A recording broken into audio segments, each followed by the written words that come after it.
So, dako na po tayo sa ating PowerPoint, Hall of Faith. Ngayon, meron dito, hanggang saan ka dadalhin ng iyong pananampalataya? Yung po yung title, no? Hanggang saan ka? Ibig sabihin, ikaw ay nanampalataya sa Lord, naligtas ka, tinanggap mo si Jesus bilang Panginoon na tagapagligtas ng iyong buhay. So hanggang saan ka dadalhin ng pananampalataya na yan? No? Hanggang ngayon lang ba yan? O hanggang mamatay ka na? Okay? Ako, masasabi ko sa akin sarili, hanggang mawala na ako sa mundong ito, itutuloy ko, magpapatuloy ako sa aking pananalig sa Panginoon. Amen? Kasi siya yung nagsimula at siya rin yung sa katapusan. Amen? Siya rin yun di ba? Kaya ang ano ko po sa inyo ay, kumusta na po ang Christian life ninyo? Kumusta na ba ang pananampalataya ng bawat isa sa atin? Tayo po ba ay may mga bagay na hinahakbangan ngayon? No? Ibig sabihin, bawat isa sa atin, meron tayong pinagdadaanan no? Pero ang tanong, humahakbang ka ba ng may pananampalataya? Kasi tayong mga Kristiyano, sabi dito, ang tunay na Kristiyano ay nabubuhay sa pananampalataya. Amen ba? Hindi pwedeng Kristiyano ka, sinasabi mo na anak ka ng Diyos, pero wala kang pananampalataya. Pagpunta mo pa lang dito, ginamit mo na yung pananampalataya mo. Amen? Kahit umuulan dyan, pumunta ka pa rin dito. That is faith. Amen? Palakpakan natin ang ating mga sarili. Walang makakahadlang kahit bumabagyo pa yan, nandito ka pa rin kasi hindi ka asin. Ang asin ay natutunaw kapag nabasa, di ba? Pero ikaw ay ilaw. Amen? Hindi yung asin na literal, pero sa totoo lang, we are the light and salt of the earth. No? Iba naman ang meaning nun. So, sabi nga, God is Spirit, and they that worship Him must worship Him in spirit and in truth. So dapat kilala natin ang ating Diyos. Amen? Wala tayong nakikita. Hindi natin nakita si Jesus Christ, hindi natin nakita ang Ama, at lalong hindi naman nakikita ang Holy Spirit. No? They are one, but in three person. So we believe in that our God is a spirit. That's why kailangan natin yung faith, no? Kaya kailangan sambahin natin siya sa espiritu at katotohanan. Amen. And sabi dito sa Hebrews, balikan natin yung nakaraang lesson na tinuro. Sino yung tumayo dito? Pastor Ruben, Ang pananampalataya, ang katiyakang matatanggap natin ang mga bagay na ating inaasahan. At ito ay ang pagiging sigurado sa mga bagay na hindi natin nakikita. So, napakalinaw na sinabi dito ng kahulugan ng faith. Katiyakang matatanggap natin ang mga bagay na ating inaasahan. Yun yung faith. Hindi mo nakikita, pero tiyak mo na matatanggap mo niya. Kumbaga, kinlaim mo na sa sarili mo, Lord, gagaling ako sa aking sakit. Diba? Lord, makakapagtapos ako ng pag-aaral. Lord, magkakaroon ako ng magandang trabaho. Amen? So, yung mga faith na gano'n, bawat isa sa atin ay mayroong faith na pinagdadaanan na kailangan lakaran natin. Okay? So, sabi dito, sigurado ka na ang bagay na yan na hindi mo nakikita ay mangyayari. Amen. So, nandun po tayo sa Book of Hebrews. Okay, meron lang akong ipapakita sa inyong mga picture, So, kung makikita dito, merong zipline, merong Ferris wheel, merong tubig na nag-dive, and then snorkeling, Lahat po to ay naranasan ko. Di ba? Okay, yan po, yung zipline, nung pumunta kami sa Bohol ni Pastor, and niregaluhan nyo kami na trip to Bohol. So ito po yung isang bagay na na-challenge kaming mag-asawa. Why not gawin natin to, So grabe talaga, sobrang lalim. Hindi ko po ma-describe, Na kapag nahulog ka doon, wala na. Hindi ka na rin makukuha kasi parang gubat, Sa sobrang layo nun at lalim nun, nakaganyan kami pareho ni Pastor. dalawang zipline yon, sabay na umandar ba, nauna pa ako. Sabi ko, naku, hindi pa kami sabay ng asawa ko. Pero nung time na yun, wala po akong kaba eh. Kung may kaba ako, hindi ko itutuloy eh. Pero sabi ko, Lord, salamat. Nadaanan ko to, nalampasan ko to. Itong zipline na to. And then, nung una, pag naka-zipline ka, nung pabalik, yung meron na kaming sinakyan na parang upuan na bakal. Pero doon pa rin dumaan. No? Kumbaga, pareho namin gustong maranasan to. So, yun yung faith, na meron kang tiwala doon sa kumpanya na yon, no? Doon sa Bohol. At may tiwala ka doon sa lubid na nagdadala sa'yo yung line na yon, pabalik doon sa pinanggalingan mo. And then second, naranasan kong sumakay sa, ito, di ba, nakikita natin to sa Tagaytay? Yung malaking Ferris wheel na yan. Sino yung nakasakay dyan? Kasi pag sumakay ka dyan, sobrang, lalo na pag nandoon ka sa pinakataas, grabe, hindi po nakakatakot. Kasi aircon po yung loob nun. Ang kasama ko nun ay yung anak ko, mga anak ko. Parang si Pastor Diyos at si Grace yata. At si Mark. Nandoon kami sa loob nung ano na yon. Hindi siya yung Ferris wheel na sa perya. Iba yon, ano? Ito, may aircon talaga to. Tapos, pag nandoon ka na sa tuktok, makikita mo ang buong Cavite. Pag-araw, ano? So sabi ko, kung wala kang faith, hindi mo gagawing sumakay dyan. Kasi maraming tao takot sa heights eh, di ba? Pero ako, nasubo ko yon. Sabi ko, ang lakas ng loob ko, no? Ito pa yung isa, yung snorkeling sa Tagaytay, sa Boracay, no? Diving and snorkeling, naranasan din namin yan. No? Sabi nung kapatid ko, bilisan nyo na, bayad na yan, hindi pa ba kayo bababa? Sabi nung kapatid ko, si Myra. Sabi nung kuya ko, buhay pa yung kuya ko, sige, halika na lahat tayo. So, baba kaming gano'n. Pero ilang minuto lang naman yun eh. Meron pa kami helmet. Alam niyo yun, yung may helmet dito. Lulubog ka doon. Oo. So, sabi ko, Lord, pinaranas mo na naman, lakas ng loob namin. Pero meron namang instructor doon sa babae. Kaya kumbaga, alam nila kung kailan ka lulubog at kailan ka aahon. So, meron pa akong isang naranasan, latest, yung sa Pangasinan. And then, ang tapang ko, nandun pa sila Sarah, sila Camille. Doon sila sa isang bangka, tumalon silang lahat doon, Kasi ano ba yung ginawa natin doon? Snorkeling din, Sabi ko, at my age, tumalon din ako. Hindi ako pinigil ni pastor. Pero nung nandun na ako sa baba, sabi nung ay dyan lang po kayo, sabi nung bangkero. Ang lakas nung current sa ilalim, para bang hihilahin ka. Hindi, medyo kinabahan din ako, no? Pati yung isang bata na kasama namin doon, yung lalaki, ano pangalan nun? Yung tagat Binakayan, maliit. Ninervyos din siya. Kasi parang hinihila ka pa baba. Sabi ko, ibang klase to. And then, ang ginawa ko, sabi ko dun sa babalik na po ako. Kasi, syempre, buhay na yun. Baka mamaya, hindi ko makayanan. Tapos, di ako iligtas nung bangkero na yon. So, ang ginawa ko is, dahan-dahan akong humawak papunta dun sa gilid at dun ako tinulungan nung lalaki. Tinulungan din ako ni pastor, So, ibig sabihin, kung wala kang faith sa bagay na yon, hindi mo gagawin lahat yun Parang ikaw, nakaupo ka dyan sa upuan na yan. Ikaw ba ay tiningnan mo ba sira ba tong upuan na to? Upo ka kaagad eh. Yun yung faith, nagtiwala ka na kaya kang dalhin ng upuang yan. At di ka babagsak. Unless mataba ka, kailangan mo ng mga 2 patong o 3 patong para hindi mabali yan. Amen? So, ang tawag doon, faith, di ba? Amen? Sino po yung nakapunta na sa mga lugar na to? Taas ang kamay. Taas ang kamay, yung mga nakapag-adventure. Ayan, si Michelle, galing Boracay, Amen. O, ikaw? Nakapunta na? So, subukan nyo lang kasi once in a lifetime, talagang dadanas ka ng ganito na ang lakas naman ng loob nito. Pero ang pinagtataka ko, si Pastor Pagmigan to ayaw. Mas malakas pa yung loob ko pero hindi ako marunong lumangoy. Kaya sabi ko sa susunod nga, hindi na ako tatalon sa ganyan kasi hindi naman ako marunong lumangoy. Ang faith ko ay nandun lang sa best na nasa katawang ko. Diba? Parang nagtitiwala ka.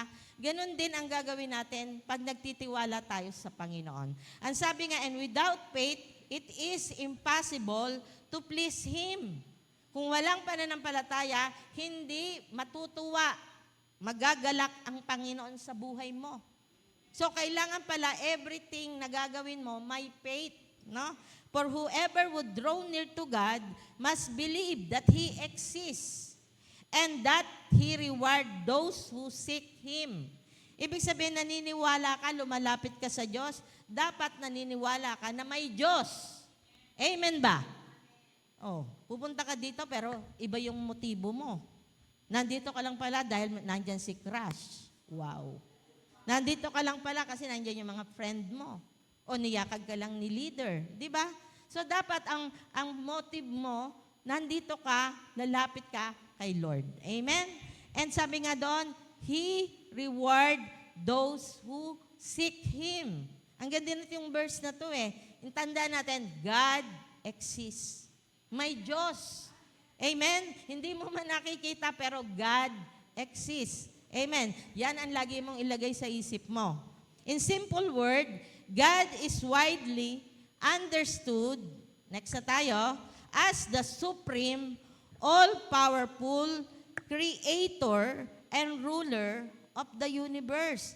He is viewed as a perfect being of ultimate love, wisdom, and goodness who exists everywhere and is the source of all life. English yan, Mami Dula. Tagalogin mo. So, ibig sabihin, simpleng salita lang, simpleng paliwanag, ang Diyos ay supreme, pinakamataas, pinakamakapangyarihan, na manlilikha. Siya yung ruler, siya yung masusunod. Amen? Siya yung nangunguna. Siya yung gumawa ng universe. Amen ba? He is viewed as a perfect being. Walang kasalanan. Amen ba? Perfecto siya.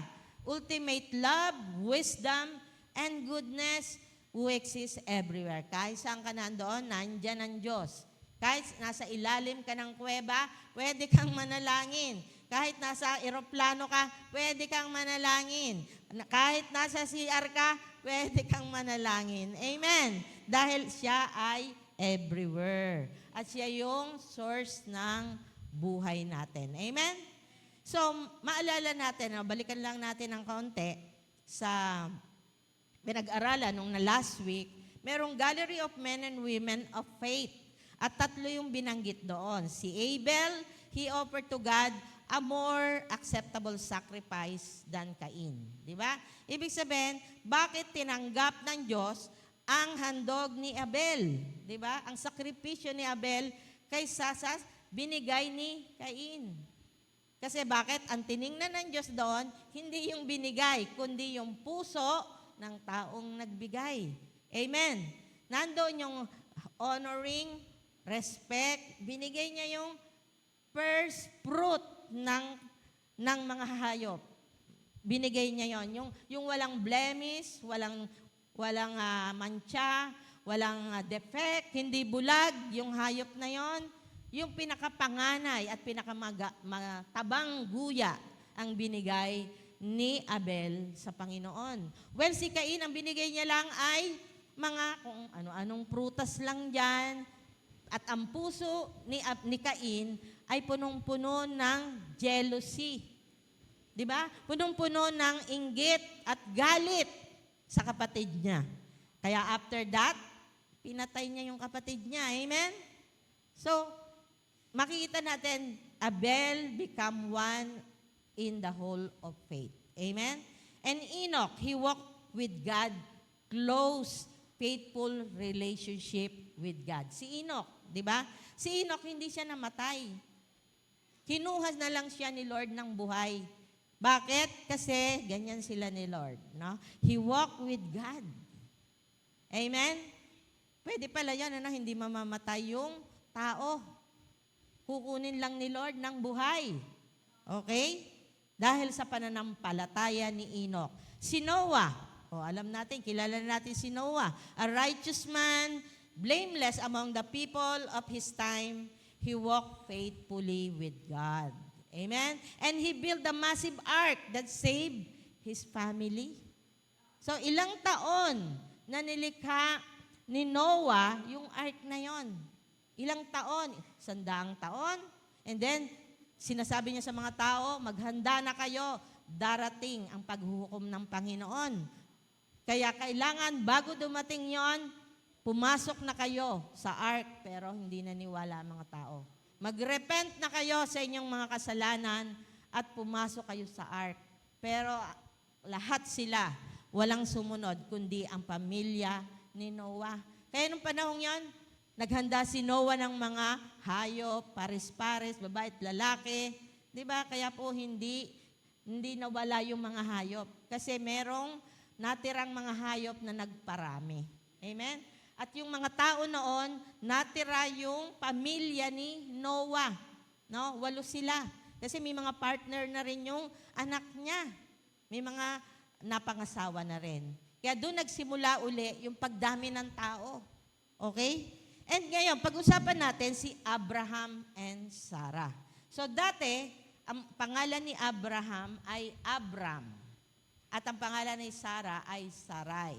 Okay? So tayo muna nga tayo at magbabasa tayo ng salita ng Diyos. Okay? Nagsisimula na po tayo. Amen? Okay, basahin natin Hebrews chapter 11. Go. By faith, Abraham obeyed when he was called to go out to a place that he was to receive as an inheritance. And he went out, not knowing where he was going. By faith, he went to live in the land of promise as in a foreign land, living in tent with Isaac and Jacob, heir with him of the same promise. For he was looking forward to the city that has foundation, whose designer and builder is God.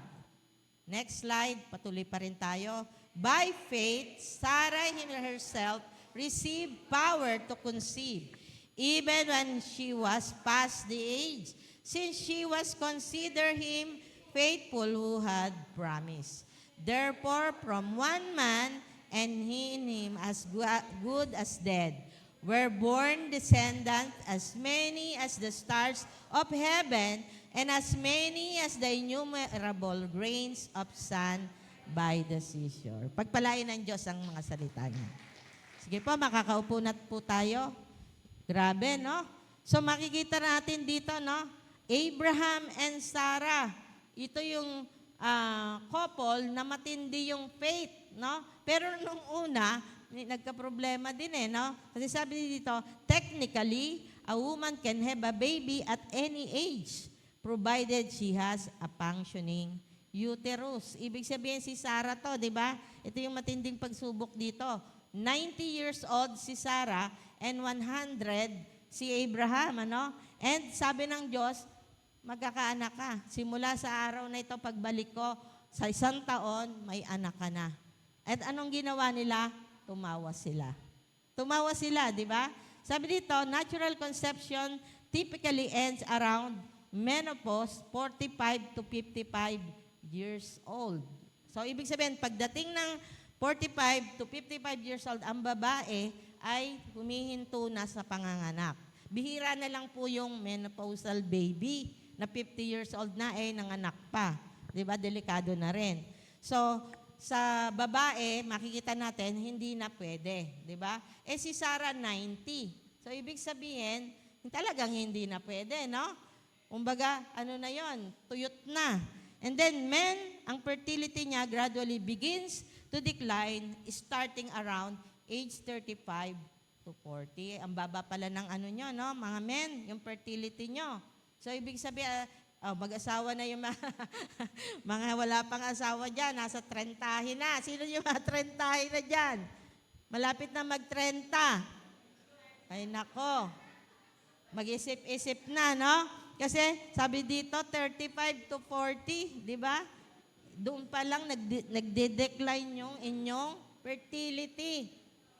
Pero sa bagay, kung may mga 60 naman, na nagkakaanak pa rin, 60 plus, di ba?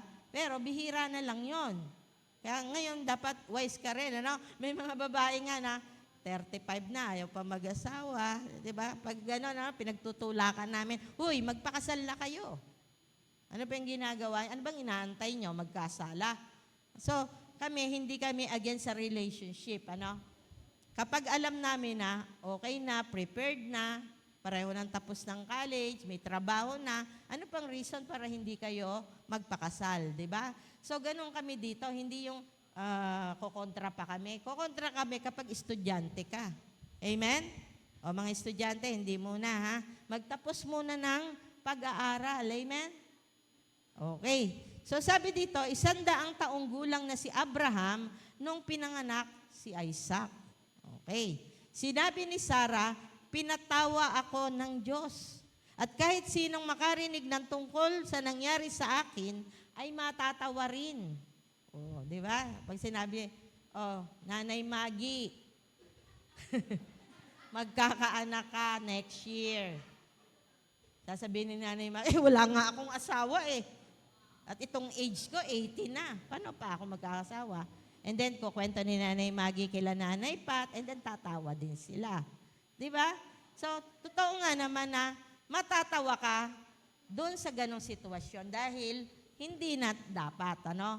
Pero, pinakita doon na hindi naman nag-doubt si Sarah sa Diyos, kundi siya ay nagkaroon lang ng disbelief sa kalagayan niya. Na si Abraham ay 100 na at siya ay 90 years old na. Ano?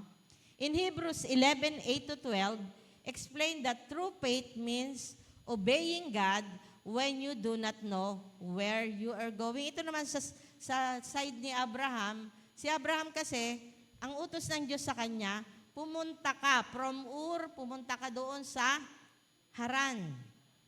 Diba? Doon sa bahay ng kanyang ama, sa comfort zone niya, pinapaalis siya ng Panginoon. Pinapupunta siya sa isang lugar.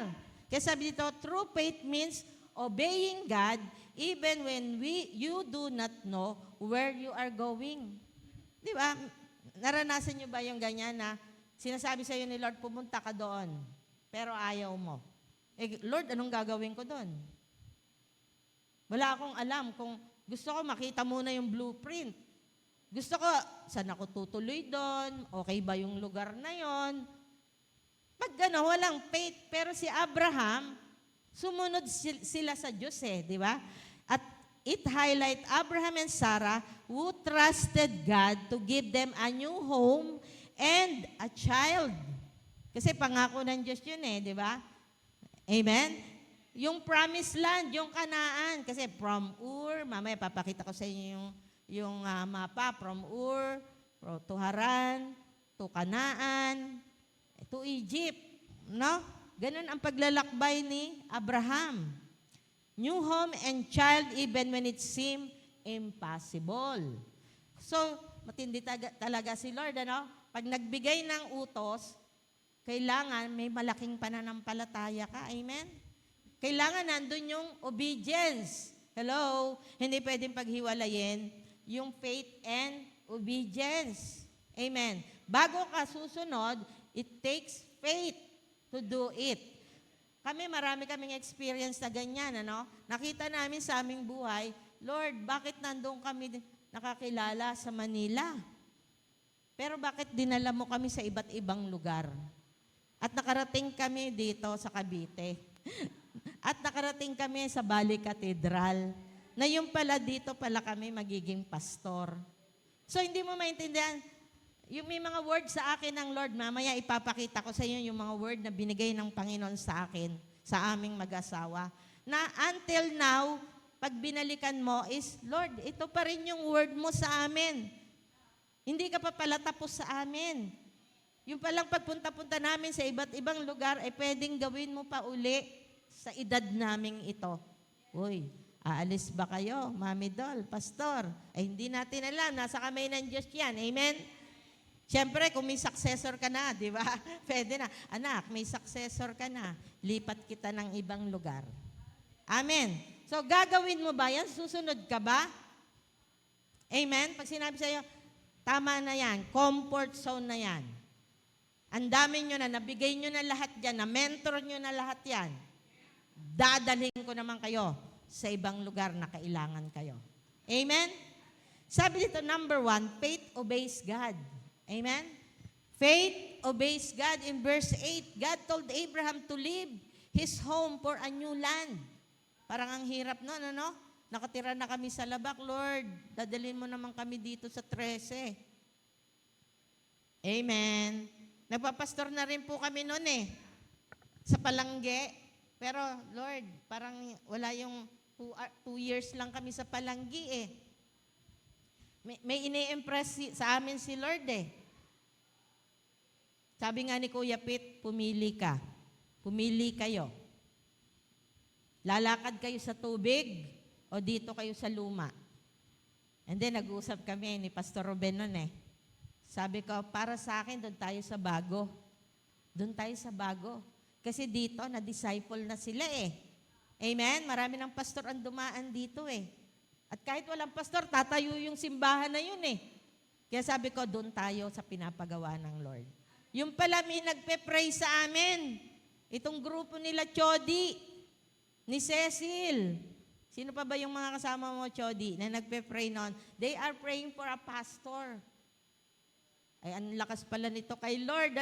Sinagot sila ni Lord. Kaya yung aming desisyon ay pumunta sa 13, na kung saan wala po kaming alam na mangyayari. Yung 13 na nagba-Bible study lang kami, tapos parang pakiramdam namin wala kaming alam, bilang magpapastor uli kami ng isang bagong church, nag-aral kami sa Victory, di ba? Tapos, nagba-Bible study kami, wala kaming lugar. Nandun kami sa dulo, kanto ng, anong lugar yon? Texas, California. Doon kami nagdadaos sa tent. So, yun ay paglakad sa pananampalataya. Amen? And then, may kapatiran na, dito nyo na ilagay ang gamit nyo sa isang bahay ko. Kaya nakaandika kami ng mga sound system at upuan at doon namin nilalagay sa lugar na yon. And then pag every Sunday nilalabas yon. Grabe no, hirap. Ang tagabuhat lagi si Kuya Sani. Sani Malabanan. Kilala niyo yan? So grabe yung pagod ng tao na yun, napaka-faithful niya. Hanggang lumipas ang 2 taon, sabi ng Lord, umalis na kayo dyan. Marami na kayo. Lumipat na kayo ng isang lugar. Kaya ito po, nandito tayo. Nung pumunta kami dito, sabi ng mga leader, ang mahal naman, tsaka ang pangit ng lugar, sabi ng mga leader na kasama namin. Sa puso ni Pastor, ito yung sinasabi ni Lord na puntahan nating lugar. Nung time na yun, umbaga nanalo yung mga leader ng mga panahong yon. And then sabi ko, ano bang ini-impress sa'yo ng Lord? Kasi nakausap na namin yung may-ari yung Ocampo. Nakausap na namin. Sabi ni Pastor, ito yung ini-impress sa akin ni Lord pagagandahin tong lugar na to. Kasi ang nagustuhan ko dito, malaki, sabi ni Pastor. Sabi ko, then, kung ano yung sinasabi ni Lord sa'yo, gawin mo. And then, yun nga, nagkaroon kami ng pananampalataya ng aking asawa na humakbang. And then, yung mga leader, wala na silang nagawa. Humakbang na rin sila. Nandito na kami, dito sinimulan, 2007 po yun. 2007 o 2010. Nandito po kami. 7? Okay. So until now, nandito pa rin tayo. Amen? Paano kung sabihin ng Lord, umalis na kayo dyan after 18 years? Sasama ba kayo? Yun, ipanalangin natin yan, Nabibigyan tayo ng lupang pangako ng Panginoon. Amen? Sabi doon, si Abraham obeyed and left right away even though he had no idea where he was going. Ganun ang pananampalataya. Pag may sinabi ang Panginoon, susunod ka kahit hindi mo alam kung ano yon. Pag alam mo talaga, Word of God yon, Amen? Sino yung nakaranas dito na nag-speak talaga si Lord sa'yo? Yung meron kang specific word from the Lord. Di ba? Napapangiti kayo. Di ba? Amen? Kung ikaw ay ganito kayo ni Lord, mapanalanginin ka,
Dahil aming church sa Recto ay English ang mga service at English din ang prayer. Amen? Pero lahat yon pinagkatiwala ko kay Lord. Kasi kung hindi ako nagtiwala kay Lord at binigay lahat, iyon sa Panginoon, hindi ako umasa sa sarili kong karunungan at kakayanan, hindi ako magiging ganito ngayon. Amen? Hindi ko mararating yung kinakalagyan ko ngayon na nagpatuloy ako sa Panginoon. Amen? Kasi ang pangako ng Diyos, He will make your path straight. Amen? Ililid kita sa tuwid na landas. Amen. Okay, kung sa mga company merong return of investment, kumbaga pag nagtitiwala ka ng husto sa Lord, may return of investment ba yan? Kung si Lord. Pero kay Lord, merong reward in obedience. Amen. R-I-O. Sabi mo, R-I-O. Reward in obedience. Pag sumunod ka, sigurado, may blessing. May reward. Kaya kung ano man yung hawak-hawak mo na yan, na sinasabi ni Lord, ibigay mo na yan sa akin, bitawan mo na yan, sumunod ka na. Amen? Dahil may reward ang obedience, kagaya na nangyari kay Abraham and Sarah. Okay, number 2, sabi daw, faith lives as a traveler. Verse 9 and 10. Ito po ay nasa Hebrews, Hebrews chapter 11, verse 9 and 10 yan. Faith live as a traveler. Kapag ikaw ay may pananampalataya, namumuhay ka bilang manlalakbay. Ibig sabihin, susunod ka kung saan ka dinadala ng Panginoon. When Abraham arrived in the new land, he did not build a permanent house. Hindi siya nagtayo ng batong, di ba, nung unang panahon naman, meron na bang mga bato noon? Meron yung mga bricks, di ba? Hindi siya nagtayo ng ganon kasi alam niya, pwedeng mangusap uli sa kanyang Lord at palipatin naman siya ng ibang lugar. Kaya si Abraham, he lived in tent as a visitor. Amen. Naalala ko nung tent kami doon, Tapos eto na naman. So ito na, ipaayos na natin to kaya lumaki to Pero paano kung papalipatin naman tayo ni Lord, di ba? Kung ikaw ay may pananampalataya, handa ka kapag pinalipat ka ni Lord. Kapag pinaalis ka ni Lord dyan. Amen? He did this because he trusted that God was preparing a permanent heavenly home for him. Ano tong heavenly home na sinasabi dito? Kasi ito, lang to? Building lang to o tent lang to. Pero alam ni Abraham na may mas matinding ibibigay sa kanyang Lord. Di ba? Yun yung sinasabing permanent and heavenly home. Sabi sa Hebrews 11:10. Okay, nandiyan na tayo. Hebrews 11:10, for he was looking forward to the city that has foundations, whose designer and builder is God. Amen. Meron tayong masigit dito sa mga tinitirhan nating lugar o building, di ba? Yon ay ang city na ang pundasyon, ang gumawa nun ay ang ating Diyos. Patay na tayo nun, Patay na tayo nun pag naranasan natin to, di ba? Kumbaga, Abraham is looking forward to a more permanent things than a temporal things, di ba? Ganun dapat yung pananaw natin. Hindi tayo pang lupa lang. Amen. Kasi may hangganan ng buhay natin. Pwede tayong mamatay. Lahat tayo mamamatay. Maliban na kung ikaw ay kagaya ni Enoch, na hindi ka mamamatay. Bihira lang yun Malay mo, sa rapture, hindi ka mamatay. Di ba? So, ito ang ating mas tingnan, Yung city that has foundation, whose designer and builder is God. So, tinuturo natin yan dito, Magkakaroon ng bagong langit at bagong lupa. At bababa ang Jerusalem. Amen? Bababa ang Diyos at maninirahang kasama natin. Yan ang nakalagay sa Revelation. Amen? Natutunan ba natin yon? Sabi dito, eternal over temporal. Ayan. Abraham recognized that the physical land of Canaan was temporary. Di ba promised land yon, yung Canaan? Maganda ang mga lupain doon, sagana, malalaki yung bunga ng prutas, di ba? Yung bunga ng puno, di ba? So, pero lahat ng itong kasaganaang ito, temporary lang. Amen ba?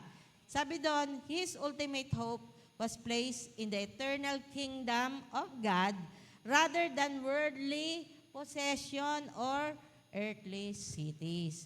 Kaya mga kapatid, huwag masyadong makalupa, no? Na para bang ang buhay mo ay dito na lang umiikot sa mundong ito na, yes, gusto mong yumaman, gusto mong makabili ng lupa, bahay, sasakyan, then palagi ka na lang nakatingin sa social media, yung mga vlogger, nakikita mo, ang yaman na nito.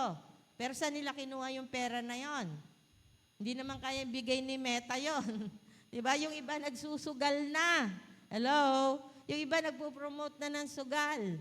Kaya sobrang laki ng dumadating sa kanilang pera. Dollar pa, diba? Amen? Huwag tayo mainggit doon. Amen? Kung sa kasalanan galing yan, hindi na lang. Amen? So, merong kingdom of God rather than worldly possession. Yun ang ating yung kingdom of God. Diba?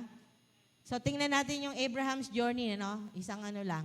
Ayan, Pinakita dyan, si Abraham nasa Ur. Okay, dito. Dito, Ur. Yung kulay light blue. And then, pumunta siya sa Haran.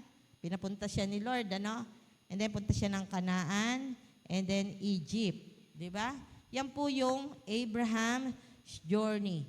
From Ur to Haran to Egypt. So, hindi niya alam, nasa banyagang lugar siya, pero sumunod pa rin siya sa Lord. Amen? Pwedeng ganun ang gawin ng Lord sa inyo, sa atin, di ba? Na hindi lang tayo nandito lagi. Kaya nga, nandito pa lang tayo, pine-prepare na tayo. What if dalhin ka ng Lord sa probinsya, sa ibang probinsya? What if i-send out ka ni Lord sa kumpanya mo? Amen? Meron po kami nire-reach out na isang company, anong pangalan nun? CBY Food. Ito ay pabrika ng mga matatamis at elites. Yung mga panghalo-halo. So, itong pabrika nito ay may 200 plus employees. At ang mga tinda nila, ube, langka, pero may natamis na. So, i-deliver nila yun sa Jollibee, sa Chowking, sa Selecta. At ito yung ginagamit ng mga to, pang-ingredient nila sa mga ice cream, halo-halo, at kung ano-ano pa. Mga dessert, di ba? So, itong company na ito ay nagkakaroon kami paminsan-minsan ng pagdalaw doon at minsan naman, at every week pala, ay nag-i-speak si Pastor Ruben doon sa company na yon. Ibig sabihin doon sa online lang nila, no? Pero minsan ay pinapapunta kami doon sa mismong company. And ito ay talagang naririnig ng lahat.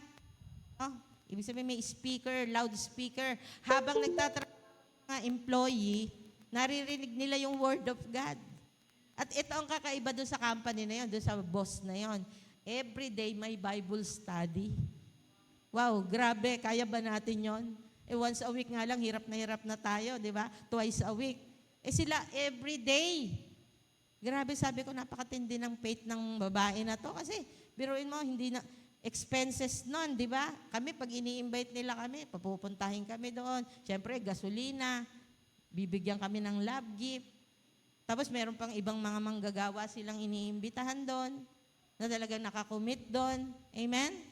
So, yun yung mga bagay na pwede kang dalhin ng Lord sa ibang lugar. Amen? Or sa ibang pagkakataon. Number 3, faith trusts God's promises. Verse 11 to 12 ng Hebrews 11. Faith trusts God's promises. Diba? Kapag ikaw ay may pananampalataya, nagtitiwala ka sa pangako ng Diyos. God promised Abraham and his wife Sarah that they would have a child. Magkakaroon kayo ng anak. Di ba? Nagtiwala ba itong dalawa? This seemed impossible because they were both very old, no, sa situation nila.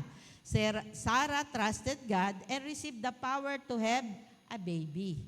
From this one old couple, God created descendant as numerous as the star and the sun. Okay? Kasing dami ng mga bituin sa langit at mga buhangin sa mga dalampasigan. Ganon daw magiging karami yung anak nila. Nangyari ba? Nangyari. Kasi tayo, hindi lang mga Hudyo, no? Ang dumami na mga anak ni Abraham, kundi tayong mga Hentil ay mga anak na rin ni Abraham. Amen. Dahil sa ating Panginoong Jesus. Amen ba? In Genesis 17:17, ang unang tumawa ay si Abraham. Then Abraham fell upon his face and laughed. Sinabi, Abraham, magkakaanak kayo next year. Sabi, ito, ang tanda-tanda ko na paano mangyayari yon. Tumawa si Abraham. Si Sarah din, tumawa din, ano? And said in his heart, shall a child be born unto him that is 100-year-old? And shall Sarah that is 90 years old bear? Ito pa, next.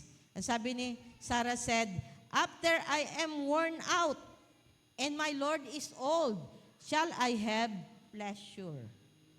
Oh, di ba? Kumbaga, ang tinitingnan nila is yung sexual intercourse, no? Mangyayari pa ba yon sa ganitong edad? Wala na. I am good as dead. Di ba? Kaya nga sinabi ko kanina, 45 to 55, wala na. Nagda-down na yung ating desire sa ganong bagay. At hindi na nagkakaanak, ano? As sa lalaki naman 40 years old, pataas, nagda-die down na rin yung iba, no? Amen? And then sabi dito, her laughter was a response of disbelief and doubt, no? Not necessarily directed as God Himself. Hindi daw naman sa Lord siya na wala ng pananampalataya, no? Kundi sa kalagayan niya. Amen. No? Para kung tayo din daw, matatawa din tayo, no? Kung ganong gawin sa'yo. Di ba? Parang si Nanay Maggie, magkakaanak ka pa. O, Timo, si Nanay pa tumawa. Tawa, no? Sino pa ba yung mga medyo may age na dito? Yung mga tatay natin dyan. Ay, si Nanay, ilang taon na kayo, Nay? 77. Si Nanay Bahay, wala dyan. No? Okay. Yung matatanda nating lalaki dyan, wala ngayon, ano? Okay. Sabi dito, dahil sa pananampalataya, nagkaroon ng kakayahan si Sarah na magkaanak. So, nagkaroon ng repentance, itong dalawa, no? Kasi, nangyari di ba? Nagkaroon ng multitude Amen ba?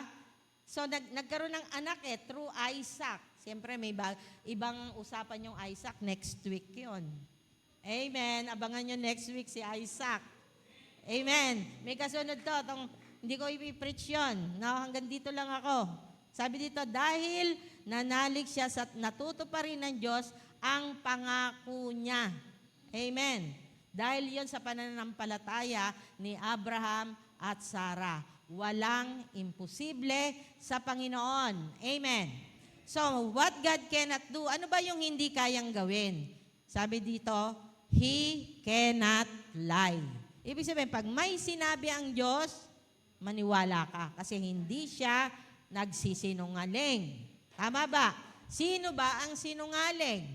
Si Satan ang sinungaling. Satan's character, lying is not just what Satan does, it's who he is. Siya yung ama ng kasinungalingan, si Satanas. Hindi ang Diyos, ano? Ibig sabihin, kapag may nabasa ka sa Word of God, manampalataya ka. Kasi tayo kahit nabasa na natin, palagi nating naririnig, pero yung mindset natin is skeptic. Hindi tayo naniniwala. Pag sinabing ng Panginoon, ibigay mo ng buong buo ang iyong ikapo. Kundi bubuksan ko ang durungawan ng langit at ibibubu sa'yo ang masaganang pagpapala. Pero sabi mo, ay, hindi ko na muna ibibigay itong tithes ko. Kulang na ako Tapos ibibigay ko pa. Ay, malaki-laki to. Kunyari, nagtatrabaho ka, malaki-laki to. Magagamit ko pa to sa ibang bagay. Magagamit ko pa to pang grocery. May tutulong ko pa to sa aking kapwa. Kasi bakit? Nag-doubt ka sa salita ng Diyos. Hindi ka naniwala. Pero kung humakbang ka sa pananampalataya mo at ibinigay mo ang para sa Panginoon, sabi ng Diyos, subukan mo ako. Kundi, ibubuhos ko ang mga biyayang ito. Bubuksan ko ang durungawan ng langit at ibubuhos sa iyo ang masaganang pagpapala. And ipe-prevent ko yung mga devourer para sirain ang iyong mga pananim. Ibig sabihin, kung ano yung sinabing pangako ng Diyos, manampalataya ka.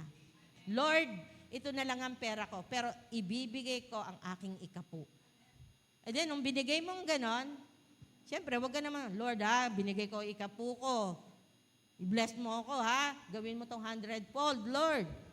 Hindi, magbigay ka lang. Amen?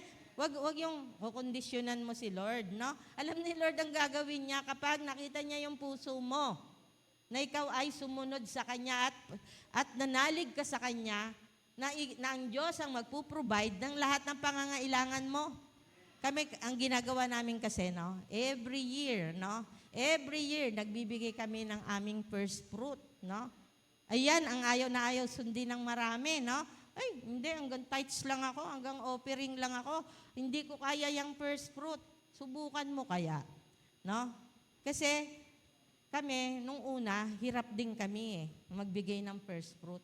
Pero nung naisip namin, Lord, ito yung unang bunga ng aming ani ngayong taon na to, kailangan namin tong ibigay sa'yo, Lord. Kailangan namin tong ialay sa'yo. Amen? Hindi na yun masakit sa amin after ilang years. Kasi nakita na namin and proven na namin na hindi nagkulang ang Diyos kailanman sa amin. Yung January na yon, February na yun, nagkulang ba kami? Hindi. Mas marami pang pumapasok. Hello. Nagugulat na lang nga kami. Nakaraos na yung January namin, nakaraos na yung February namin. Tuloy-tuloy yung blessing at maraming na-unlock na prayer. Na malalaking prayer na hindi mo sukat akalain na sasagutin ng Lord. Na hindi mo naman ipinapanalangin at hindi mo naman hinihingi, pero binibigay ng Lord. Subukan mo ang Panginoon. Amen? Sabi dito, si Satan ang sinungaling. He distort God's word from the beginning. Genesis 3:1. And in John 8:44, he is a liar and the father of it. There is no truth in him. Si Satan ang gagawin sa iyo, magkikreate yan ng doubt sa isip mo. Amen. So, ang pinapakita lang dito mga kapatid, bilang mga anak ng Diyos, bilang Kristiyano, mamuhay tayo ng may pananampalataya sa Diyos. Ang Diyos natin, ang Ama natin, ay hindi nakikita. Walang nakakita sa Kanya. Pero nandun yung faith natin. Amen. Gusto mong gumaling sa sakit, hingin mo sa Lord na gumaling ka sa sakit mo. I-lay hands mo yung sarili mo o magpa-pray over ka. And then, gagaling ka sa sakit at karamdaman mo. Amen? Walang imposible sa Panginoon. Tama ba? Sabi dito, God is able to do exceedingly, abundantly, above all that we ask or think. Ephesians 3:20. God, kanina sabi, God exists. Right? Ngayon naman sabi dito, God is able. Sabi mo, God is able. Ibig sabihin, God is able, kaya ng Diyos. Kahit na yung imposible para sa'yo, kaya ng Diyos. Amen. Kung sa'yo, ay, parang imposible to na makapagtapos ako ng college. Alam niyo yung anak ko, second year college, hanggang second year college, tinulungan siya ng mga kamag-anak ko, ng parents ko. No? Pero nung third year na, tumigil sila sa pagbibigay. And then sabi nung kapatid ko, paaralin mo na lang sa murang school. Pero ang faith ko, hindi. Itutuloy namin to. Lord, this time, ikaw na yan. Hindi na kami aasa sa tao.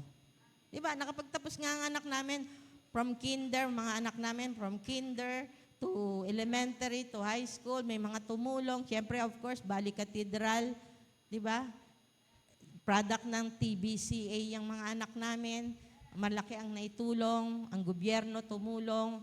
And then pagdating ng college, eto na. And then alam nyo ba ang nangyari? Third year, no? Yung anak ko, naging scholar siya ng GT Scholar. Ibig sabihin, ito talaga yung mga tumutulong sa mga patapos na ng college. 100,000 ang nakuha ng anak ko. So, hinati yon sa 2 sems. Parang 4th year niya na nakuha. So, yung 3rd year, binuno namin ni Pastor yon. Talagang, hindi namin alam kung saan ang galing yung mga kapal ng gastos na yung pera, no? Grabing maggastos yung anak ko. Isang hingi, 30,000. Pupunta sa ganito, Palawan, ganyan, Boracay, kung saan hotel, practicum, di ba? So, bawat hingi ng anak ko, grabe, 35,000.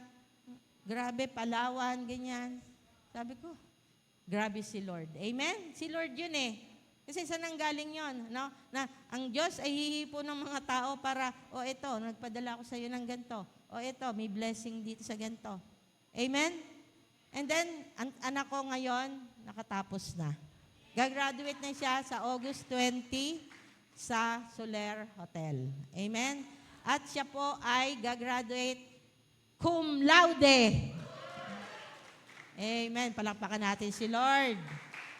Nagulat ako, sabi ng anak ko, pinakita niya yung picture. Sabi ko, bakit? Na-edit na ba to? Sabi niya, hindi, ayan, titigan nyo. So, may nakasulat pala doon sa baba, nakalagay, Mercy Grace Lois T. Malugaw, cum laude. Sabi ko, cum laude, nagulat akong ganon. Tapos, ayun, pinost niya. Hindi pala siya ang nag-post. Ibinalita niya doon sa parents ko na siya ay cum laude. Amen? Palakpakan nga natin si Lord. Kita nyo, kung kaming mag-asawa ay nawala ng pananampalataya at sinabi na lang na, sige, diyan ka na lang sa ibang school, hindi anong mangyayari. Pero pinanindigan namin, alam namin, Lyceum of the Philippines, napakamahal magpaaral. Amen? Ang matrikula dyan, 70,000 pataas. Wala pa ang miscellaneous expenses, wala pa ang baon, wala pa ang mga project, wala pa ang mga tour. Grabe, saan namin kinuha yon? Amen? Kung titignan naman, magkano lang yung tinatanggap namin. Pag binilang namin kung magkano yung tinatanggap namin, wala. Hindi na pwede. Pero sa biyaya ng Diyos, lahat yan pinrovide. Kaya nga, God is able to do exceedingly, abundantly, above all that we ask or think. Ephesians 3:20. Ito yung life verse namin, ng Malugaw family. Nung naging mag-asawa kami ni Pastor Ruben, sabi niya sa akin, ang verse natin ay 2 Corinthians 5:7. Naging life verse ko na rin yon. For we walk by faith, not by sight. Lumalakad kami sa pananampalataya, hindi sa nakikita. Amen. Ganun ang Kristiyano. Dapat lumalakad ka ng may pananampalataya, hindi sa nakikita lang. I will trust when I cannot see. Amen. Hindi mo alam. Pero nagtitiwala ka sa iyong Diyos. Amen. Ayan, may mga patotoo ako dito Pero mamaya na po yan. Ito, nung panahong kami ay mag-asawa namin, maraming kwento yan kailangan namin humakbang sa pananampalataya. And nagkaroon wag mo na ipabasa yung mga maliliit sinulat ko dyan, Sabi nung pastor namin, hindi ka pa pwede, Ruben, hindi ka pa pwede, Dol. Mag-cool off muna kayo. Noong time na yon, ilang taon na kami? 2 years na yata kami noon, Pero parang ganun-ganun yung relationship namin kasi nasa, Lucena. Pero nagkasakit ako, so punong-puno pa rin ang pananampalataya, maraming nananalangin sa akin kasi muntik na akong mamatay. Nagkaroon ako ng sakit na meningococcemia. So may intervention noong time na yon. At yun nga, after 1 year or 2 years, sabi ng pastor namin, kayong dalawa, magplano na kayo. Siya yung nagpa-cool off sa amin. Siya din yung nagsabi na mag-asawa na kayong dalawa. Magplano na kayo. Kasi yung mga iba dito ay pinagpaplano na rin namin. Amen? Gusto niyo ba mag-announce kami dito? Kayo mga professional. Sabihin nyo na kung sino yung pinagpe-pray nyo dito sa church. Submit nyo na sa amin. Amen? Ano pa, ba't pa natin papatagalin? Di ba? Anong gusto nyo? Magkasala pa? So, ganun po yung ginawa sa amin. Sabi nung pastor namin, ikaw, Dol, ganyan-ganyan. Sabi ko, pastor, wala na ho akong nararamdaman sa kanya. Wala na ho akong nararamdaman kasi pinag-cool off nyo ho kami eh. Wala na po ako nararamdaman. Namatay na, sabi niya. Hindi, nandiyan pa yan, Dol. Si Pastor Luther. Okay? So, nung nag-uusap kami, paano ngayon yan? Sabi, di tuloy natin, sabi niya. So, ayun, doon nag-start yung faith namin. We walk by faith, not by sight. Ikinasal kami after a year, provided by God. Amen? Hindi kami nahiram kasi right timing na eh. God's perfect time, God's best. Di ba? Kapag perfect time na ni Lord, lahat provided ni God. Hanggang sa ikasal kami, magkaanak kami, lahat provided by God. Sagana yung buhay namin. Amen? Nung may sakit ako, mayroong word na binigay sa akin ng Lord. Ayan, pakita natin. Even though I walk through the valley of the shadow of death, I will fear no evil, for you are with me, your rod and your staff, they comfort me. Yan po yung word na binigay sa akin nung nasa gitna ako ng nagdideliryo ako. Yan po yung binigay ng Lord na word sa akin. No? And sabi ko, Lord, kung talagang oras ko na, sige na po, Lord. Pero binuhay pa rin ako ng Panginoon eh, no? Kasi makakapag-asawa pa pala ako at magkakaroon pa ako ng mga anak. Amen? Kung namatay ako that time, wala nang asawa si Pastor Ruben. Hindi na ako mapapangasawa. Wala na rin Pastor Josh. Amen. Kaya all things work together for good, ano? So kahit dumaan ako sa gitna ng kamatayan, sabi ng Panginoon, nandyan ako. Amen? So, ayan nga. So tuloy-tuloy lang hanggang sa, i-shortcut ko na lang yung kwento. Nung bumalik na kami dito sa Cavite, bago yon, ito yung word sa akin ng Lord, ano? Joshua 1:9. Kasi nung time na yon, Lord, bakit kailangan kaming umuwi ng Cavite? Parang si Abraham, ano? Pinapupunta ka ng Diyos sa isang lugar, pero hindi mo alam ang mangyayari sa buhay mo doon. Sabi ko, Lord, iiwanan na ba namin yung church na ito? Kasi nasa Lotus Mall na kami sa Imus. Iiwanan na ba namin yung church na to? Lord, lilipat na ba kami ng ibang church? Sabi ng Panginoon, sumunod kayo sa akin. Ito yung word. Be strong and courageous. Do not be afraid or discouraged. For the Lord your God is with you wherever you go. So sabi nung babaeng kaibigan ko, ba't pa kasi kayo aalis? Ba't pa kasi kayo pupunta dyan sa Cavite? Sabi ko, may word si Lord sa akin. Joshua 1:9. No, maging matatag daw ako, maging matapang daw ako kasi ang Diyos ay kasama ko, kasama namin. So parang pinagtawanan pa ako nung kaibigan ko. Hindi, dapat hindi kayo aalis dito lang kayo. Pero hindi, may word si Lord eh. Amen. So yun dapat tayo ay may mga word, specific word na guide sa atin ni Lord. Meron pang isa, no? Nung nandun na po kami sa Labak, no? At naglilingkod na rin po kami doon. Kasi doon na kami pumunta after that, no? Hindi namin alam kung anong mangyayari sa amin. Nandun kami, nakikinig lang kami ng message. Feeling namin, hindi kami magiging leader doon. And then parang nagpapanggap kami na nakatahimik lang, nakaupo lang. Pero one time, sabi ni Lord, sa Labak to, Labak Christian Church, sabi ng Lord, tumingin ka sa paligid mo. Lord, puro silya, walang nakaupo. O yun nga, anong ginagawa nyo? Yun talaga sabi ni Lord sa akin.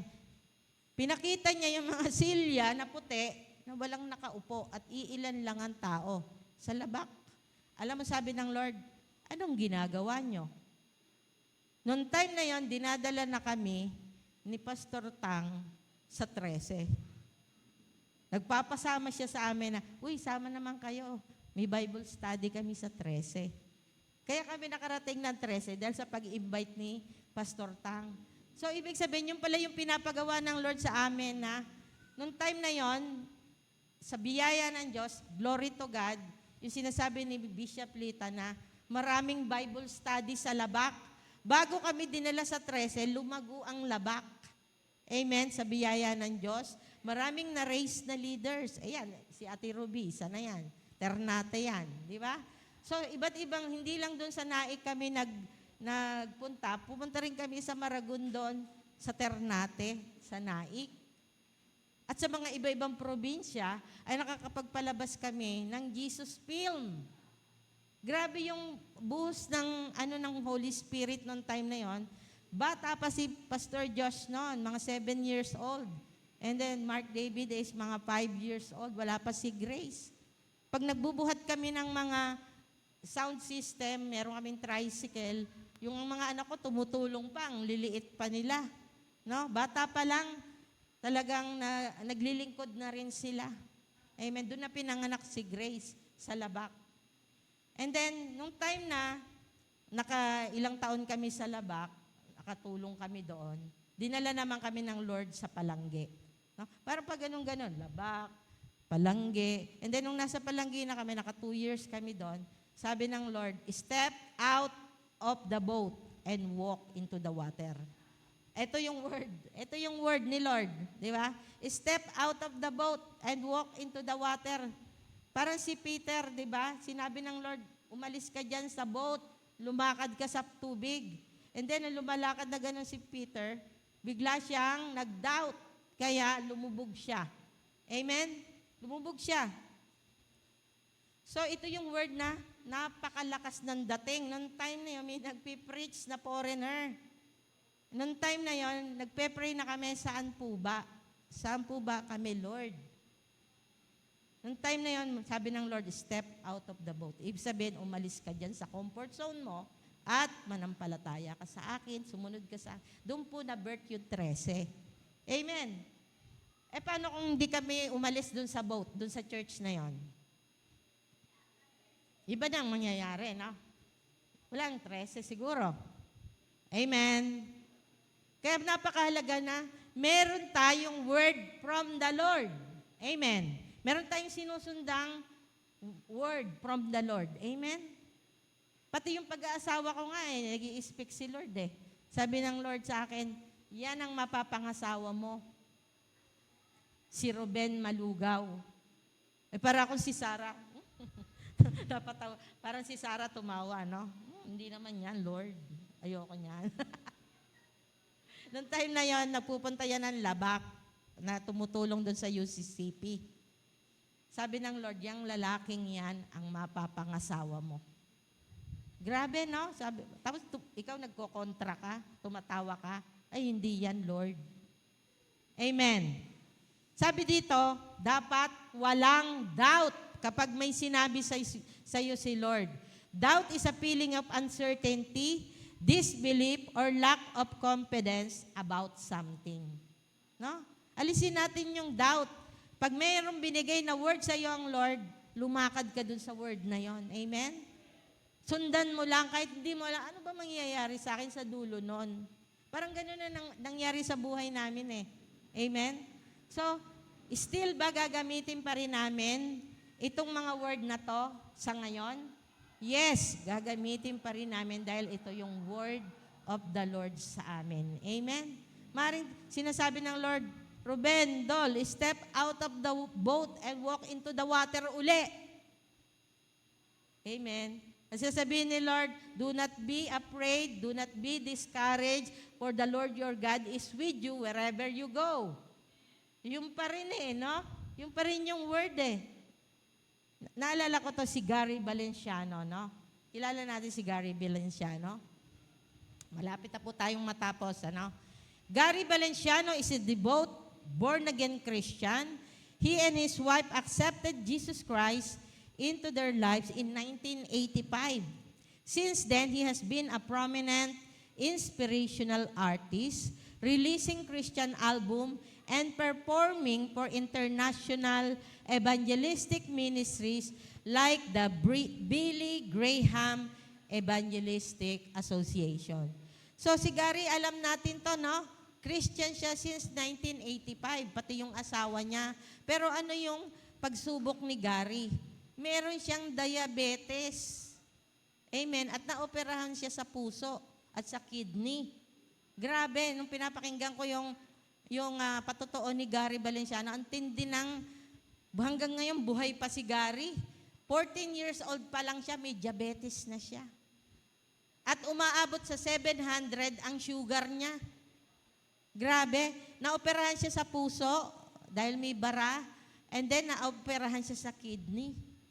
Amen? Pero still, Gary Valenciano is alive. Amen? And still, yung mga song na kinakanta ngayon ni Gary, naging inspirational sa maraming Kristiyano, sa maraming tao. Amen? Even the unbeliever, ginagamit yung mga kanta niya. Amen ba? So makikita natin dito that this man and woman walk by faith. Amen. Sige, subukan yung panoorin. Hindi ko na po ipapalabas. Mahaba yun eh. Pero subukan yung panoorin ang kanilang patotoan. Tindi po. Very encouraging and very inspirational. At sabi nga ginagamit sila sa ministry ni Billy Graham Evangelistic Association. Pero matagal na siguro to, no? Okay? So, punta tayo dun sa 5 reasons why faith is important. Mabilis lang po to. What are the 5 reasons faith is important? Number 1, it is impossible to please God without faith. Without faith, it is impossible to please God. No? Mahirap pong kumbaga malugod ang Diyos sa atin kung walang pananampalataya. Tama? Pangalawa, faith moves God to act. Okay? Dahil sa pananampalataya, ang kamay ng Diyos ay kikilos sa buhay mo. Hello? Iba-iba po ang pananampalataya natin, ang level ng faith natin. Merong malaki ang pananampalataya, merong maliit ang pananampalataya, at merong walang pananampalataya. Yung mga walang pananampalataya, ito ang nakikita lang nila yung temporal. Yung mga bagay na nakikita ng mata, ay wala nang pera, wala laman ng bankbook ko, wala kaming bigas, hirap na kami. Yun yung nakikita mo, no? Pero bilang anak ng Diyos, dapat ang nakikita mo, my God will supply all my needs according to His riches and glory in Christ Jesus. Dapat ganon.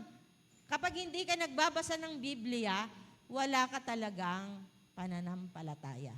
Faith comes from hearing and hearing the Word of God. Paano ka magkakaroon ng pananampalataya? Hindi ka nagbabasa ng Bible. Hindi ka nag-devotion every day.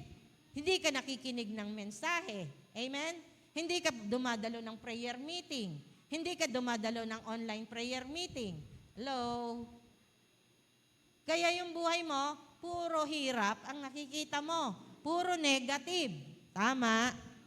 Kaya dito, faith moves God to act. Amen?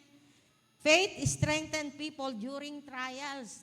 Lalakas ang ang buhay mo kapag nandoon ka na sa gitna ng mga trials dahil sa pananampalataya mo. Amen ba? Napakalaki ng magagawa ng pananampalataya mo sa Diyos. Palakpakan natin si Lord. Others can be encouraged by strong faith. Di ba? Magpapakamatay ka na. Tapos may tumawag sa'yo, yung leader mo. Kumusta ka na? Mahal ka ng Diyos. And then ikaw magbibigti na. Hindi mo na tinuloy, na-encourage ka sa faith ng leader mo. Amen. Amen. Yung mga bagay na gagawin mo na sana pero hindi natuloy dahil na-encourage ka sa isang tao. Tama. Amen. And then, faith is the foundation of salvation. Yun yung pundasyon ng ating kaligtasan, yung pananampalataya. Pag humina na yung pananampalataya na yan, Anong dapat mong gawin? Lord, ibalik mo yung init ng aking pananampalataya. Amen?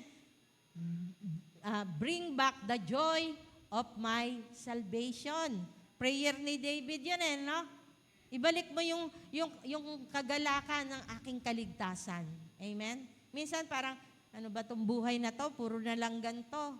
Boring na. Sino po yung nakakaranas ng ganon? Puro na lang attend ng church.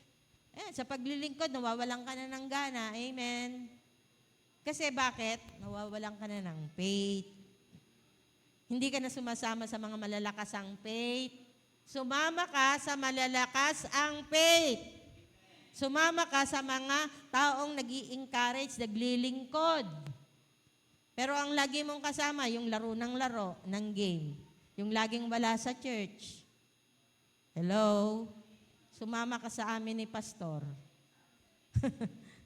Ay, dadalhin mo kami sa kung saan-saan. Yes, hindi ko nga alam bakit ang dami nag-i-invite pa rin sa amin no? Kahit hindi taga-Bali. No? May nag-i-invite sa amin sa Zambales, may nag-i-invite sa amin sa Quezon. Kahapon may nag-i-invite sa amin sa Batangas. Pinahindihan ko na nga yung iba. Kasi nagkakapatong-patong na yung date, Pero salamat sa Diyos, these are opportunity to preach the gospel. Amen? Kaya magdikit-dikit tayo sa mga malalakas. Amen? Sa mga merong grupo na nagpe-pray, nag-aaral ng salita ng Diyos, sumama tayo doon. Sa mga humahayo. Amen? Huwag doon sa mga walang ginagawa. Amen? So, kunin nyo yan. The reason faith is important. Ang sabi dito, Abraham obey God by faith. Ang resulta nun, kaya yung pag-obey niya, multitude. Amen? Multitude. Ibig sabihin, ang daming tao. Kasi ang dami ng mga bituin. Mga sand sa seashore. Amen? Sabi dito, sa isang verse, were born descendants as many as the stars of heaven and as many as the innumerable grain of sand by the seashore. Ganun po kadami yon. Hindi mabilang sa dami ang anak ni Abraham, ang descendant. Ikaw ba ay descendant ni Abraham? Amen. Tayo descendant din ni Abraham through our Lord Jesus Christ. Amen? So, sabi dito, but as it is written, what no eye has seen, nor ear heard, nor the heart of a man imagined, what God has prepared for those who love Him. Amen? 1 Corinthians 2:9. Okay? Yun na pala yung last verse natin. Tayo nga tayong lahat, mga kapatid. Meron pa po tayong ilang minuto. Amen? Tayo po ba ay inantok? Hindi naman. Tayo po ba ay nakaintindi doon sa mga English na tinuro? Amen? Sabi dito, nasusulat, hindi pa nakikita ng mata, hindi pa naririnig ng tenga, okay? Hindi pa nai-imagine ng puso mo kung ano ang inihanda ng Diyos para sa iyo na nagmamahal sa Kanya. Hindi mo pa nai-imagine hindi mo pa nga nakikita hindi mo pa nga naririnig pero may inihanda ang Diyos para sa iyo. Amen. Okay, sa tanghaling ito, manalangin ka ngayon sa Panginoon. I know your faith is strengthened right now. Amen? And those words strengthen you. Not my word, but the word of God. Manalangin ka ngayon sa Lord. Paano nangusap sa iyo ang Panginoon ngayon?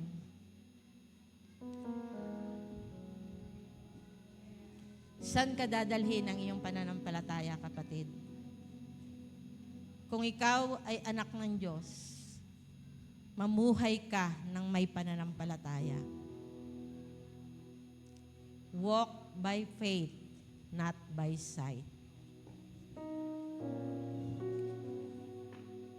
Marami sanang ibibigay sa iyo si Lord na hindi mo pa nakikita, naririnig o nararanasan. Pero dahil sa kakulangan mo ng pananampalataya, hindi maibigay ni Lord yun sa'yo. God has prepared something for you. You love God? Yes, you love God. At may nakahanda ang Diyos para sa'yo. This time, I want you to claim the promises of God. Sabi, the Lord cannot lie. Hindi siya marunong magsinungaling. If there is command, there is promises. You should believe in the promises of God. You should believe in the Word of God. Kapatid, baguhin mo yung lifestyle mo. This time, gusto mong umangat ang buhay mo, gusto mong umasenso, gusto mong makaalis dyan sa comfort zone mo, manalig ka sa Panginoon. Manalangin ka palagi. Maging close ka kay Lord. Panghawakan mo ang mga pangako niya sa'yo. Ang pangako niya sa akin ay iba sa pangako ng Diyos sa'yo. God has a specific word to each and every one of us. Meron siyang word na binibigay, kaya lang hindi mo inuunawa, hindi mo kiniklaim, at hindi mo isinasabuhay. Kaya beginning today, anak, kapatid, lumakad ka sa paniniwala at pananampalataya sa Panginoon. Manalangin ka ngayon, taas mo ang iyong mga kamay.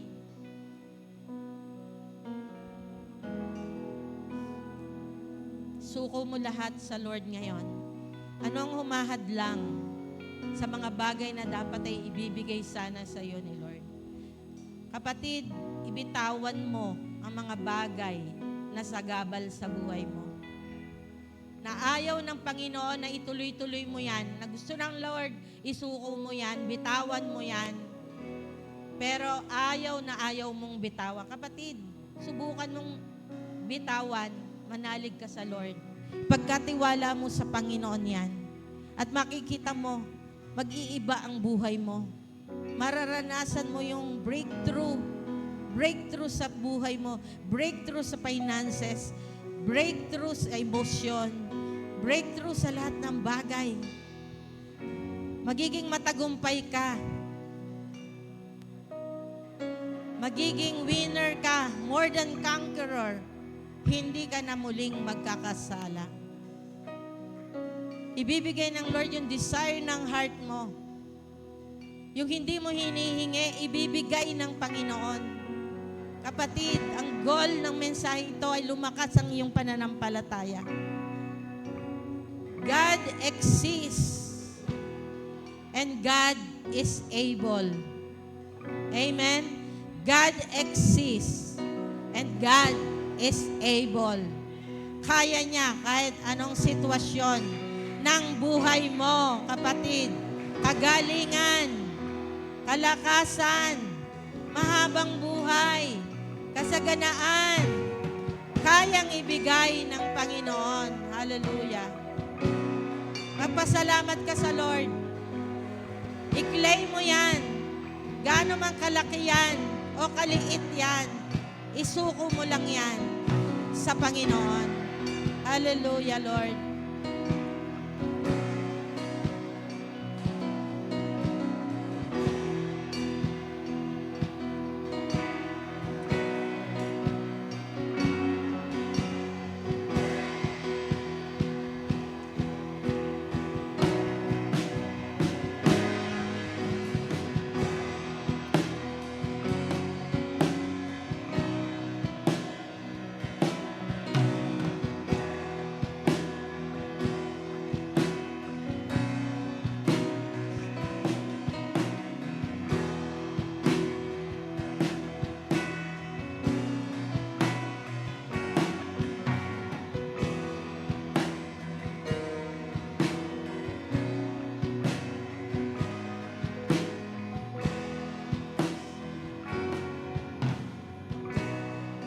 Panginoon, napakabuti mo.